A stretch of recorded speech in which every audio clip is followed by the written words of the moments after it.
Et si chaque matin, en se connectant à nos appareils, on passait à côté de la connexion la plus importante de toutes? L'idée qu'on va explorer aujourd'hui, c'est que cette simple action de se connecter cache peut-être une clé pour complètement transformer notre réalité. C'est un geste qu'on fait tous les jours, presque sans y penser. On prend son téléphone ou son ordinateur, on voit cet écran familier, et hop, en un instant, notre journée numérique démarre. C'est devenu un véritable réflexe.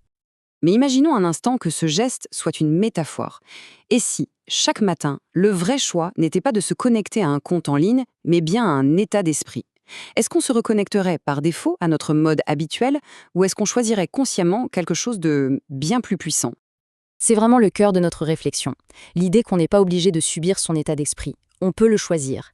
On peut se créer un tout nouveau compte mental, un compte avec des paramètres de confiance, de détermination et, pourquoi pas, de succès. Alors, ce voyage, il commence avec la quête d'un homme, un jeune journaliste du nom de Napoléon Hill, qui a reçu une mission qui allait non seulement changer sa vie, mais aussi celle de millions de personnes après lui. Imaginez un peu la scène. Andrew Carnegie, le titan de l'industrie de l'acier, l'un des hommes les plus riches de l'histoire, qui lance un défi un peu fou à un jeune journaliste quasi inconnu. Sa mission, interviewer les plus grandes réussites de son temps pour en extraire une formule universelle du succès. La seule condition, il devait y consacrer les 20 prochaines années de sa vie, et sans être payé. Et c'est là qu'est tout le génie de la chose.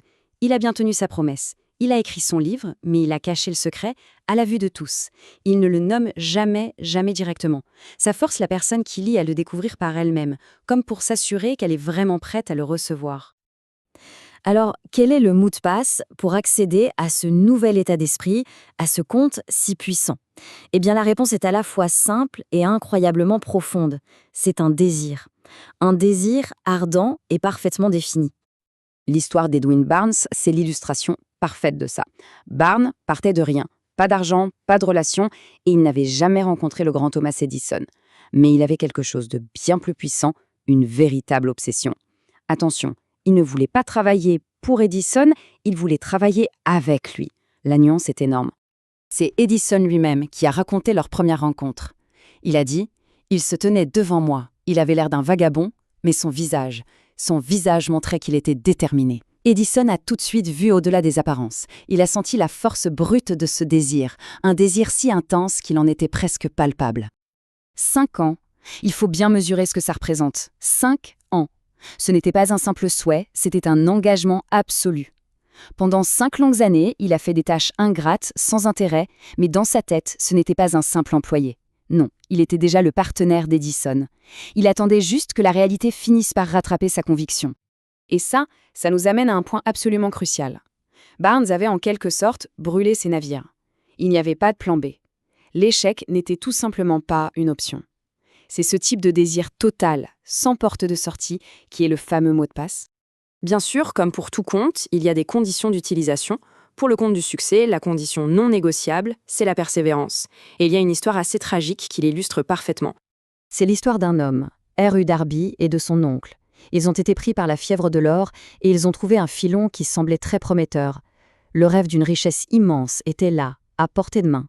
Ils ont donc investi tout ce qu'ils possédaient dans du matériel de forage. Au début, tout se passait bien. Ils creusaient, ils trouvaient de l'or. Et puis un jour, plus rien. Le filon s'est arrêté net. Disparu. Ils ont continué à forer, encore et encore, plein d'espoir. Mais rien du tout. La déception a commencé à s'installer et ils ont pris une décision qui allait changer leur vie. Ils ont tout arrêté. Ils ont vendu tout leur matériel à un ferrailleur pour une bouchée de pain et ils sont rentrés chez eux, convaincus d'avoir échoué. Pour eux, c'était la fin de l'histoire. Mais ce n'était pas la fin. Le ferrailleur, lui, avant de tout jeter, a eu la bonne idée de consulter un ingénieur minier. Et l'analyse de l'ingénieur a été un coup de massue. Les Darby n'avaient pas échoué, ils avaient simplement abandonné à 1 mètre. Un seul petit mètre de l'endroit où le filon d'or reprenait de plus belle. Le ferrailleur a fini par extraire des millions de dollars de cette mine. 1 mètre. Voilà ce que peut coûter un abandon prématuré. Bon, maintenant qu'on a vu la philosophie, passons à la pratique. Comment est-ce qu'on crée ce nouveau compte concrètement? Il propose un plan d'action très précis, en 6 étapes. Décortiquons un peu ce processus. Étape 1, la précision. Le cerveau a besoin d'une cible claire, pas d'un vague « je veux être riche ». Étape 2, la contrepartie. Rien n'est gratuit. Qu'est-on prêt à donner en échange? Étapes 3 et 4, le passage à l'action. Une date limite et un plan, ça transforme un rêve en projet. Mais les étapes les plus importantes, ce sont les 2 dernières. Écrire et répéter cette déclaration à voix haute, c'est comme graver l'objectif dans le subconscient. C'est transformer un simple désir en une foi absolue, la conviction que c'est déjà en route. On arrive maintenant au moment de la confirmation, à la connexion finale à ce nouvel état d'esprit, au principe fondamental qui soutient absolument tout ce qu'on vient de voir. Et le voici, ce principe ultime.